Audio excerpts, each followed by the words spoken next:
make sure when you go to campus, it's not just about the class. Connect with people, connect with your professors. The Uongozi opportunity came in through one of the professors. I went in, I saw a notice board, they were looking for people, and I was like, hey, let me go through the application process. There was also another opportunity that came in for my wife to come into the States, which was a partnership between University of Nairobi and Kalamazoo College. I was like, oh, this is a great opportunity. And she was able to tap into that. Tap into what the professors are saying.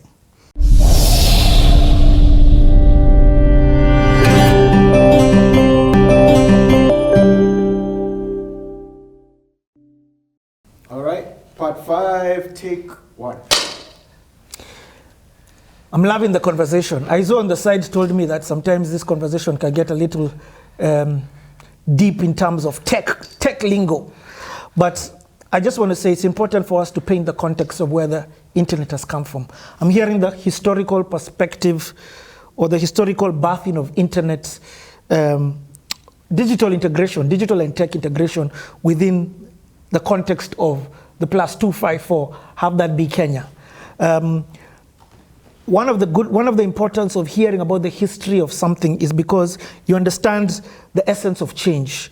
And we're speaking with Alex on the side, and we're saying, because we have been in the country from the essence of digital and tech being birthed in the country, into 2024, when we're hearing about AI, we're not scared about the jobs it's going to take, but we have an understanding, because change in its concepts, just the impact that digital can have. So my apologies if we get sometimes too deep on the tech, but I promise to make it layman. I promise to always ask it from the perspective of somebody who does not understand tech. Coolio, continue the journey with us. Alex. Yes. Personally, I'm loving this conversation. Thank you. Very Thank you for rich. having me. Yeah. Very rich. Yeah. There's something that you've shared about the emergence of chat box. Yes. Within from Nairobi University. Yes. And when we say chatbots, you see in 2024, it's a very different thing because it's automated and things. Yes. Then it's, let's say, WhatsApp. Yes. Yes. So it's just a place where you exchange notes. There was no emoji or anything. Probably emoji, you'd kind of like put something, then it wouldn't come out the same way it comes out. The graphical interface wasn't there. Basically, it was a message box. I'll dump something in there, someone will dump something on the other side, and it wasn't as reactive as it is now. Yes. It's changed a lot. I think between 98, 99, 2000, a lot changed along the way. Yep. And you begin to see the advent of, the power of technology in being able to connect people in the world. So that's what this is doing for you in 1999. Yes. Yes. It's important to say that because we get to understand what's happening in your life in context to this digital thing that it's new for you as well. Yes, yes. And the most amazing thing that happened also at the same time is there was the advent of offshoring. I have no idea what that is. Okay. What that means is that you have someone in a different country do a job for you. Oh. Yes. Fiverr. Yes, yes. Fiverr is an example, yes. But you have a company like, at that point, Arthur Anderson was beginning to offshore. Other companies do the same thing. They had an offshore model in Kenya where they said, hey, we have these things for you to reconcile for us. Can you reconcile and give us the information we need? Oh, okay. I need you to understand these Gen Zs that we talk about and job opportunities. Yes. So many of them. Yes. Currently, what they're doing right now, smacking on a VPN, applying for jobs using abroad. Yes. They use AI to do assignments for people, and they get paid in dollars sent to their PayPal. Yes. The beginning of that is this thing that you're talking about in 1999. Yes, there's a lot of offshoring that's happening now to India in the US. Yes. So what you do is that you take some of the back end stuff for someone else to do for it. By the time you come back in the morning, it's already been done. So that started a long time ago. And what was happening is that I think from a Kenyan perspective, it was more of a charity thing. We're not going to give you aid, but maybe you can do this assignment for us. And we'll pay By the you. time we wake up in the morning, at least there'll be something. So part of that class, there were people who were working in Arthur Anderson or interning, but what they're looking for is low-cost labor that can be able to do the work. Oh my God. From a meta perspective, a lot of the blocking of negative content. And this has brought some controversy, I know, but it's just important. It is what it is. I'll say that a lot of the blocking of negative content is actually done offshore. Yes. Well, it has to be done in the context of the environment that they're in. It has to be contextual. If you say something insulting in a different language, I wouldn't know if it's an insult. Bro. Or if you say a snide remark, I'm like, that sounds like it's okay if I translate it, but there's a way that you said it in the context, in that environment, that means a lot. That's why you have content moderators all over the world. Oh my God, that is so powerful. Yeah. So content moderators based on a company that is global. Yes, yes. And I'm not speaking specific to this, but content moderation, there's a platform, there's a playing ground where everyone is supposed to abide to the rules. You should not break the rules. There are community guidelines where you sign off on. At the same time, you want to make sure it doesn't become an area where people are bullied, for example. Yes. Or proliferation of information that's not supposed to be there. So it's important to have the context. For example, if you say something in Rwanda that might be perceived as negative, only someone in Rwanda would understand the context of it. But if I'm looking at it, I'm like, what did they say? Just something normal. In your context, it's normal. In the context on that side, it might not be. Wow. So from a tech perspective, with every new level comes a new devil. Basically, there's new challenges as you scale globally. And let me say this, the biggest aspect of the internet at this time that people were beginning to find out is that borders were being removed. Before, we're talking about going to Uganda physically. Now, suddenly, this element of physical borders, geographical borders, were being removed by the introduction of this thing called the internet. Yes, yes. There was an aspect of globalization that was vilified at the beginning. But what is happening now with the internet, I can be here and I'm doing a job that's in New York. Still get the job done well. That's the most important thing.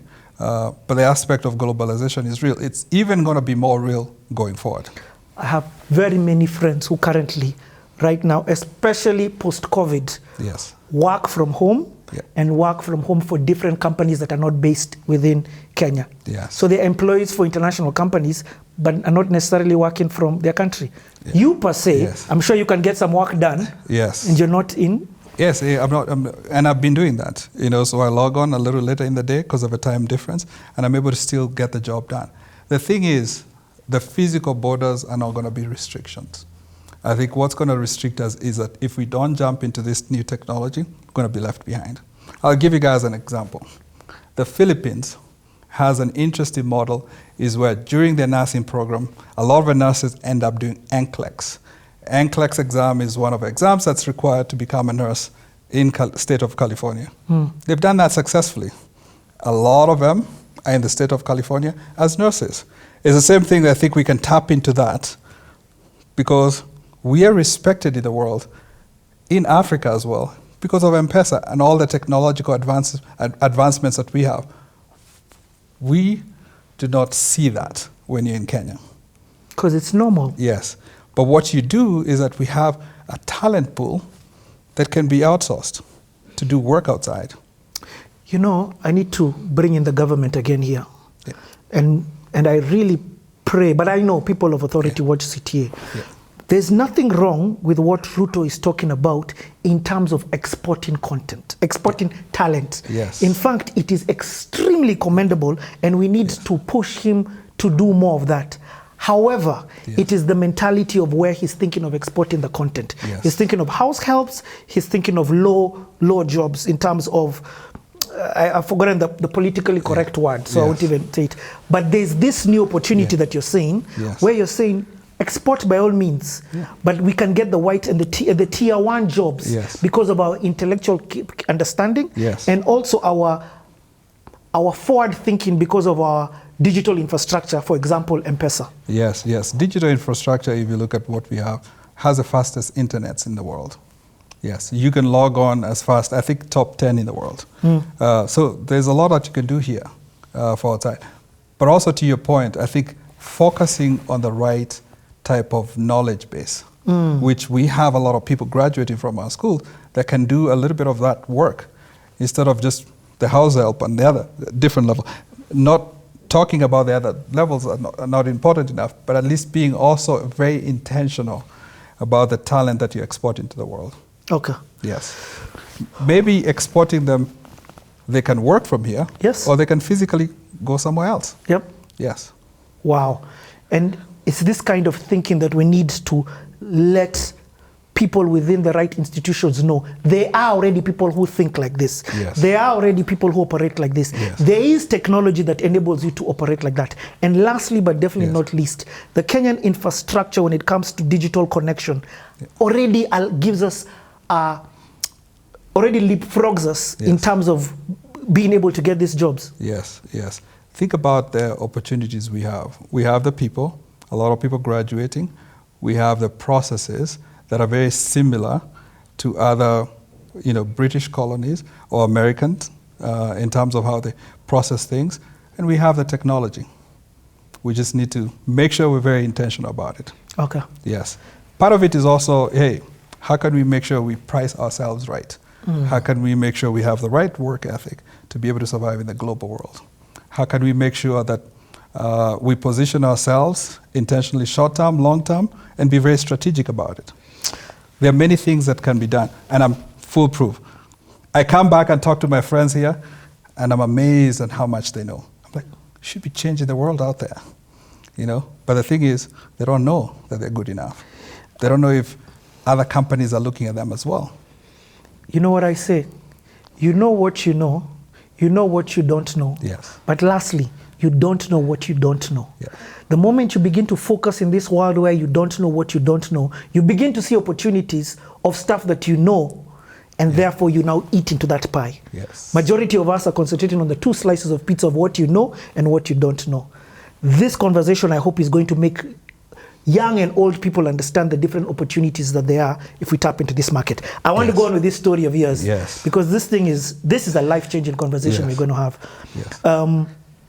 Also, let me just add this last bit, because we also have the connections. Yes. What I mean by this, our president has sat down with the different heads of TikTok or in Meta, in Google. Yes. He sits down with them and has conversations. His ask just needs to be different. Yes.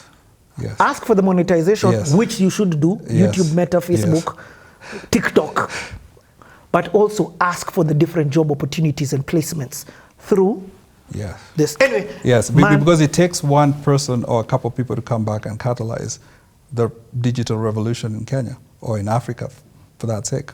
Just one person, 2 people, 10 people, they go in there, work, and they're like, hey, it's a different world out there.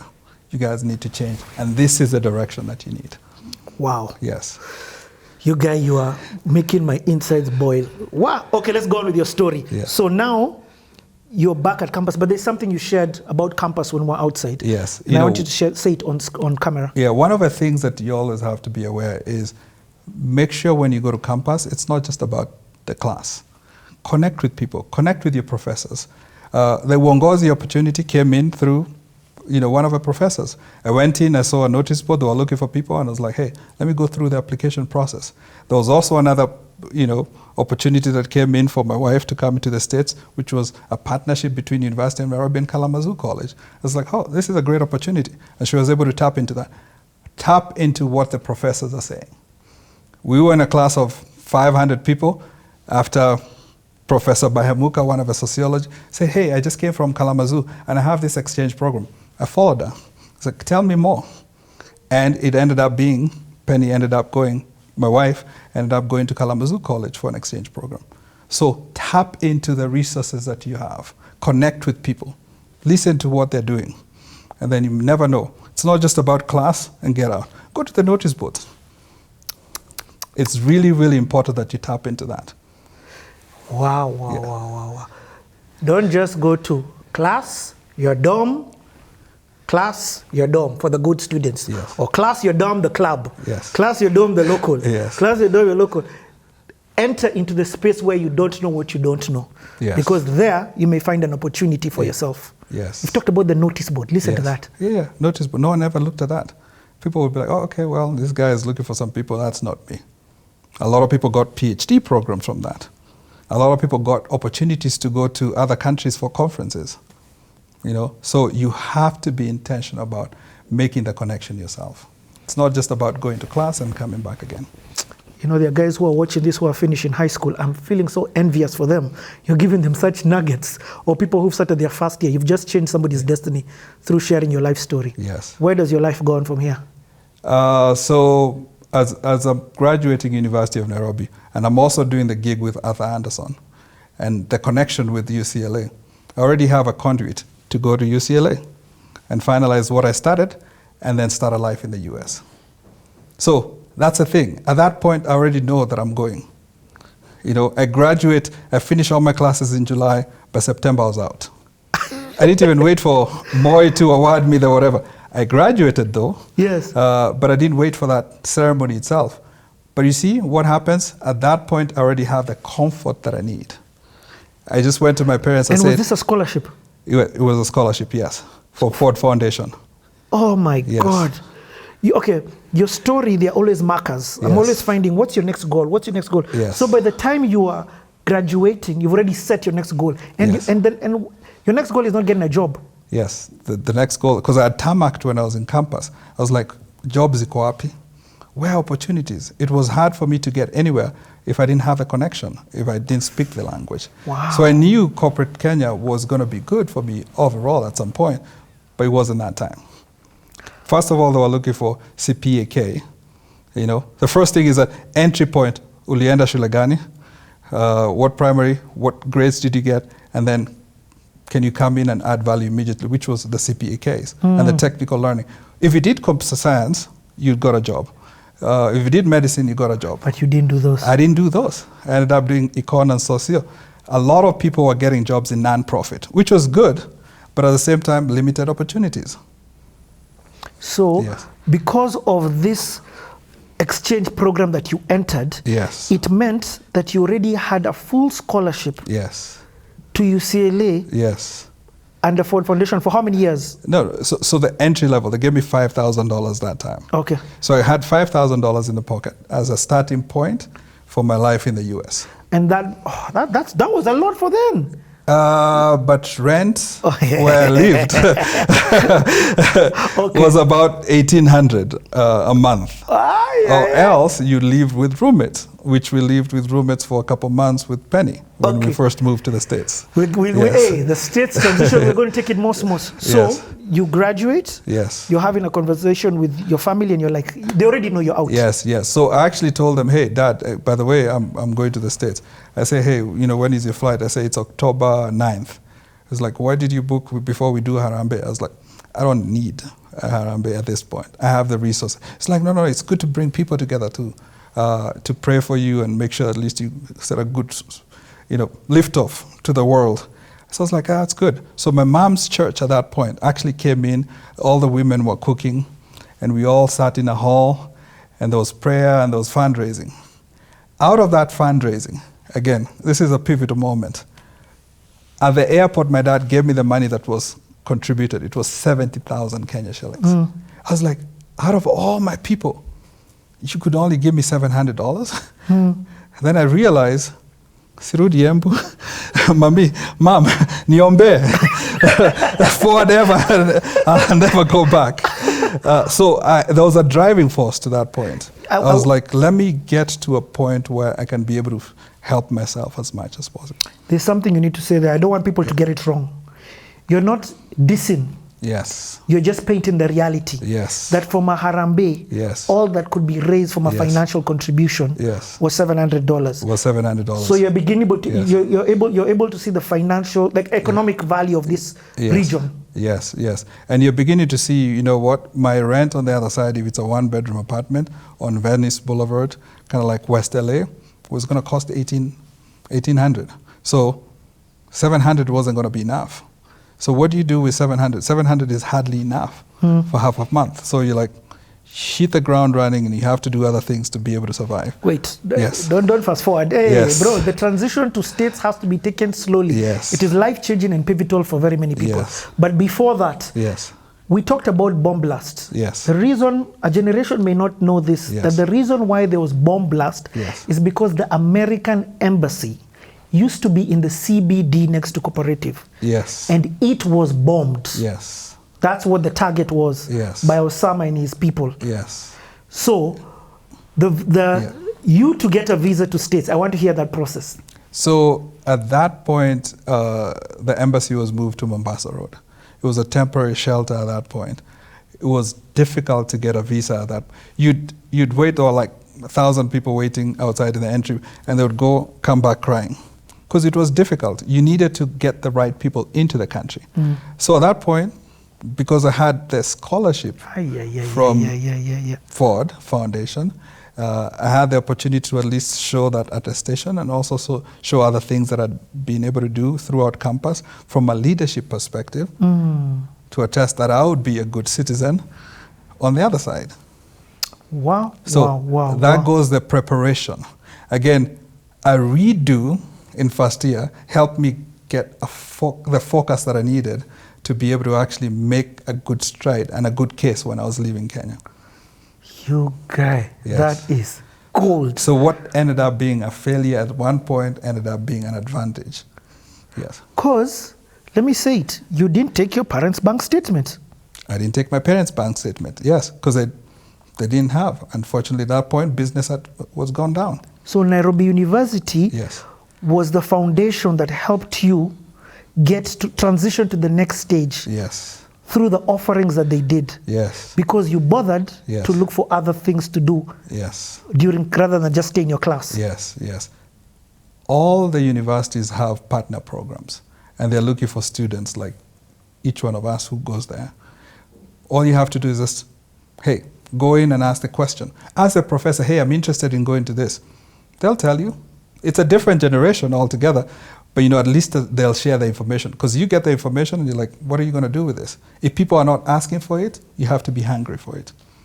Intentionality again. Na maombi. Maombi. Oh, na maombi, yes. Say it in English. Yes. Na maombi. Yes, I'm telling you, ni maombi pia. There's intentionality, but at the same time, the wisdom comes in based on kind of like your foundation and just believing. I also believe there's good in the world. And if I have a clear vision and I work hard again, God is going to pave the way. I never forget that. Wow. Yeah. Okay. Yeah. The day you entered the plane. Yes. What day is this? October 9th. I forget. It was like a month after the bomb blast. That bomb blast happened. 9/11. Oh no. It's a bomb after the World Trade Center. Yeah, no. World Trade Center that time. That means it's... Yes. Uh-huh. Yes. 9/11. September Yes. 11th, Yes. 2001. So a month after, that's when I get on a flight. Yes. No, this 2001 or 2002? 2001. Yes, Yes, 2001. So it's about a month after.